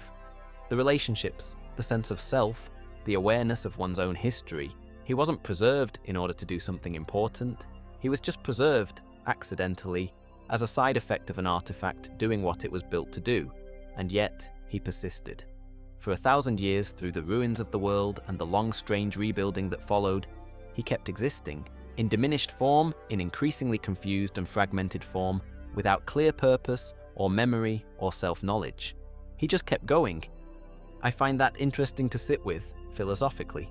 There's a tendency to want to attach meaning to endurance, to say that someone who persisted through something terrible was preserved for a reason, that the survival was meaningful, that it was pointed towards some destination. The narrative shape of the story encourages this. He survived in order to be reunited with Betty, or in order for Finn and Jake to understand his tragedy, or in order to reconnect with Marceline, but I don't think that's quite what the show is saying. I think it's saying something more unsettling and more honest. He kept going because he kept going. There's no teleology in it. The crown sustained his body, and his body continued, and time passed, and he was there. That's it. There's a branch of philosophy called absurdism, associated particularly with Albert Camus, that grapples with the question of why to continue in the absence of inherent meaning. And the absurdist answer, roughly, is you continue anyway. Not because you've found the meaning, but because continuing is what you do, and you can make something of the continuing even without being able to point to a cosmic reason for it. The myth of Sisyphus and all that. You imagine Sisyphus happy. Ice King is not exactly a Sisyphean figure. He doesn't push the same boulder up the same hill in conscious repetition, but there's something absurdist in his endurance. He keeps existing without knowing why. He keeps reaching for connection without being able to articulate what connection is. He keeps producing Fionna and Cake stories without understanding their origin. He just continues. And in the continuing, he does things that matter. He protected Marceline when she was small. He sang with her. He made her a stuffed toy that she kept for hundreds of years. He wrote her a letter apologizing in advance. He left when he was scared he would harm her, which is one of the more quietly loving acts in the whole show. The act of removing yourself because you understand, even in your diminished state, that your presence has become a danger. That required enough self-awareness to recognize the risk. It required caring more about her safety than about his own need for her company. Think about what it cost him to leave. He didn't understand clearly why he loved her. He didn't have access to the memories that would explain the relationship. He just knew that something in him reached toward her, and that something in him was becoming dangerous, and he went. An act of love performed by someone who could no longer articulate what love was. He kept the penguins, he kept the castle, he kept writing the stories. He kept the past room with its drum kit and its artifacts from a life he couldn't remember. He accumulated and archived and persisted in habits that didn't quite make sense to him, but that his body and his memory, however fragmented, kept reaching toward. There's something in this that reminds me of the way people in the early stages of significant cognitive decline often retain procedural memories.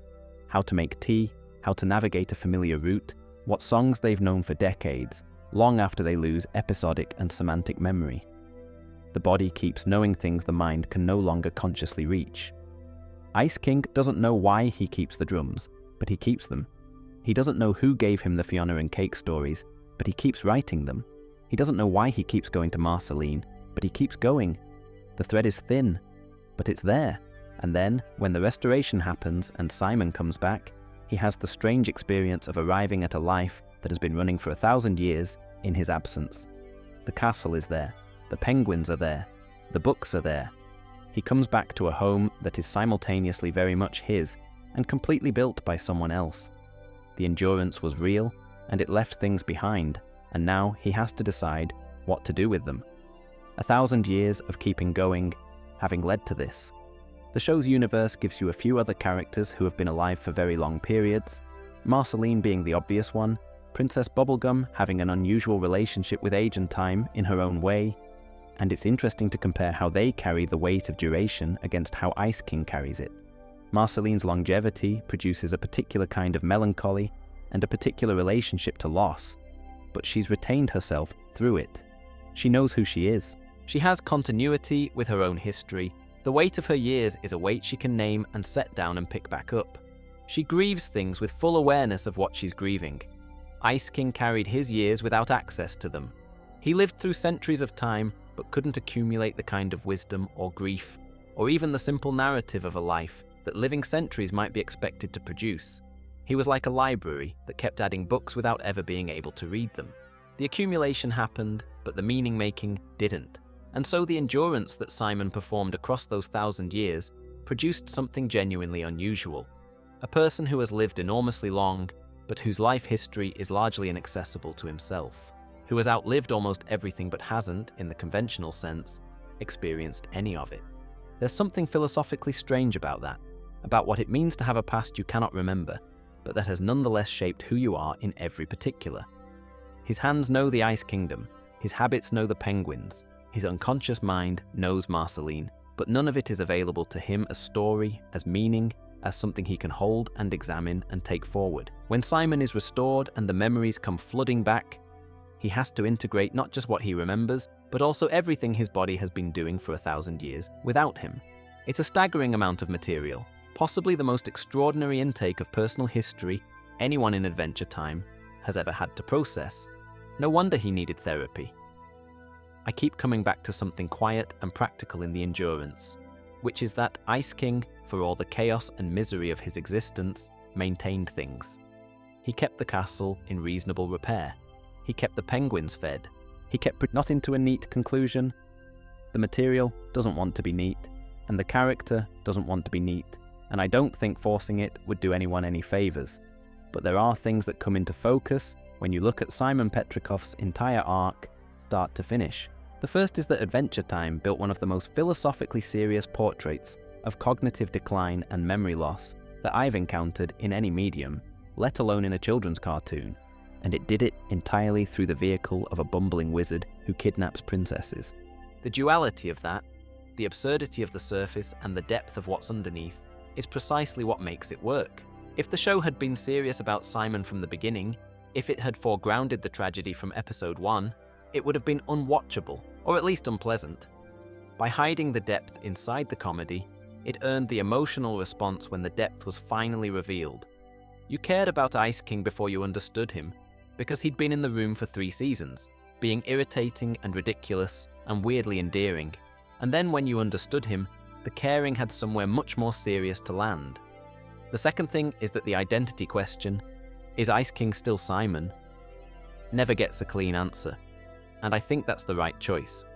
Because in real life, the identity question in the context of cognitive change doesn't get a clean answer either.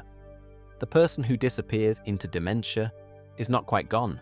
The memories are inaccessible, the personality is reshaped, The continuity of conscious selfhood is disrupted, but something persists, some thread. Whether that thread constitutes identity in a philosophically strict sense is less important than what it means to the people who love them. Marceline loved Simon in Ice King.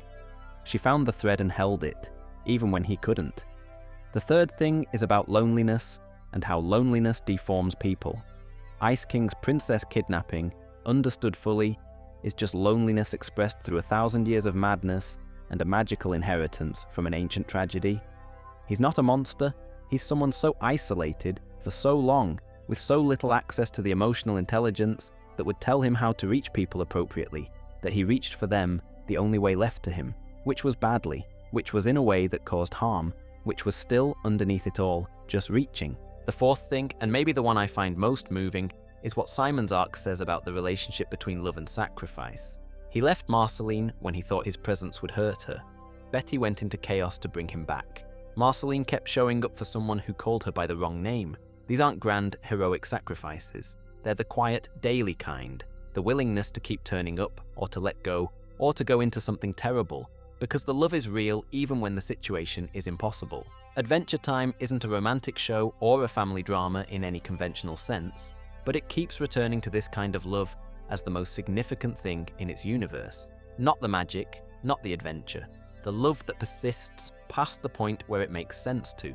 The fifth thing is about what good fiction does, and what it does at its best is give you a container for thinking about real things. Ice King gives people a way to think about watching a loved one disappear into illness. He gives people a way to think about loneliness as a condition rather than a character flaw. He gives people a way to think about the things that consume us, the addictions, the griefs, the self-definitions that become imprisoning, without those people having to think about their own lives directly, at least not at first.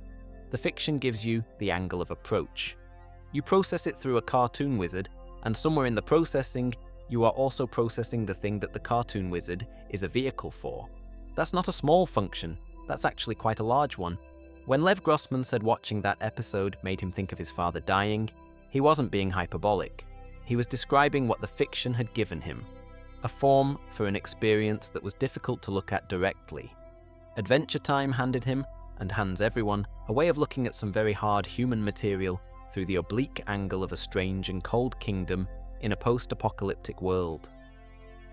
Simon Petrikov started as an antiquarian, someone devoted to the preservation of the past, to the belief that objects carry meaning, that history is accessible if you know how to look, that old things can tell you things about the present, and then he became, involuntarily, an artifact. Something very old, carrying history he couldn't access, shaped by forces he didn't understand, preserved through centuries not because anyone intended to preserve him, but because of the accidental properties of something he found on a random afternoon in Scandinavia. And then, at the end, he came back, and he had to figure out what an antiquarian does when he's the old thing. I don't know that the spin-off fully answers that. Maybe the second season will get further with it. Maybe Simon will always be that particular problem. A person who is also his own artifact, carrying more history than any single person should have to carry, trying to be in the present with all of that weight. But he keeps going. He's in therapy, in whatever form therapy takes in a world with magic and candy people and vampires. He's getting on with it. There's something right about that ending, even if it's not a tidy one. Because endurance is what Simon Petrikov does. It's what he's always done, through the crown and the transformation and the 1,000 years and the mushroom war and the loneliness and the madness and the restoration and the grief of being restored. He keeps going. There's one more thing I want to say about what Simon's story does for the show as a whole, which is that it raises the emotional stakes of the entire Adventure Time universe in a way that a lot of adventure shows don't manage. Adventure Time is fundamentally a show about going on adventures. Finn and Jake go places and fight things and encounter strange beings and have experiences. That's the skeleton of the show, the thing it was built around. And for most adventure shows, that skeleton is also the whole thing. The adventures are the point. But Simon Petrikov, sitting in his cold castle, writing Fionna and Cake stories, is not an adventure. It's just a life, a damaged, lonely, persisting life, happening in the background of all the adventures. And the show's decision to pay as much attention to that as to the adventures is what separates it from being just a cartoon. It's saying the internal lives of characters matter as much as the external events. What happens to people and what it does to them is at least as interesting as what they do. That's a value that a lot of storytelling claims to have and doesn't quite follow through on. Adventure Time actually follows through. Simon Petrikov is proof of the follow-through. I also want to say something about Tom Kenny, who voices Ice King and Simon, and also voiced Evergreen in the Evergreen episode. He carries the whole arc of the character across multiple vocal registers, the bumbling comedy of early Ice King, the breaking vulnerability of the tapes, the occasional lucidity of crownless moments, the grief of Simon in the spin-off. The character asks a huge range from him, and he delivers all of it, and I don't think the character lands the way it does without that performance holding it together. It's worth naming since it's easy to take for granted. So that's Ice King, or Simon, or both, depending on where you come down on the identity question. I hope some of this has been useful to drift alongside, or at least pleasant to have as company while you fell asleep. He's in therapy, he still misses Betty. It all happened, and we know about it, and there's something satisfying about knowing about it, even when what you know is difficult. That's what good fiction does, I suppose. It puts the difficult things somewhere you can visit and leave. I've got other videos in the works. I'm planning one on Marceline's arc, which has its own philosophical weight and would pair quite naturally with this. And I'm also thinking about Princess Bubblegum, who is doing very different things philosophically, and is worth a long conversation of her own. If either of those sounds good to you, subscribing would mean you'd see them when they arrive. And if you found this through some algorithm dark art and you've never actually seen Adventure Time, well, it's worth watching. It starts as a silly children's cartoon about a boy and his magic dog going on adventures, and it ends as one of the most genuinely, emotionally serious pieces of animation produced in the last 20 years. The route from one to the other is strange and winding and occasionally very funny, but it gets there. Simon Petrikov is proof that it gets there. But for now, if you're still here, I hope you're comfortable. I hope wherever you are, it's quiet, or at least quiet enough. The Land of Ooo is a strange place, post-apocalyptic, full of magic, populated by candy people and slime creatures and vampires and the occasional ancient evil. But it has this quality, the show has this quality, of feeling oddly safe to inhabit, at least from the outside. The colours are warm and the stakes, even when they're cosmic, feel personal rather than overwhelming. It's a world where people care about each other, and sometimes save each other, and sometimes fail each other, and keep going anyway. There's always another morning in Ooo, after the wars and the chaos and the transformations and the loss. The sun comes up over the mountains, and over the Ice Kingdom, and over the Candy Kingdom, and over Marceline's cave, and everyone in there gets another day. That's a small thing, and also not a small thing at all. Simon Petrikov fits there in the end. In all his complicated 1,000-year, crown-shaped, partially recovered, starting therapy, still missing Betty wholeness. He fits there.